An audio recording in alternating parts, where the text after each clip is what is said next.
dia e crianças, não sujem seu lar, que é o planeta Terra. Vou emprestar minha linda cor lilás, as mais lindas flores dos bosques.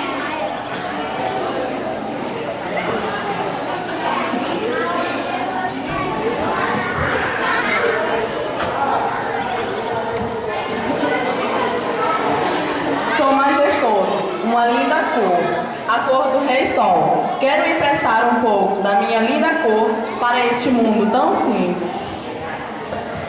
Por um mundo mais lindo e colorido, o poder está em nossas mãos.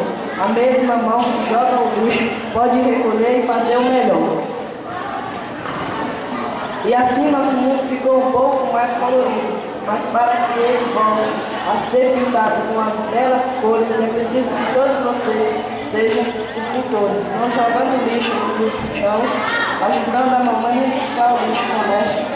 E assim, cada um fazendo a sua parte, podemos sonhar com este mundo muito mais, mas muito mais colorido.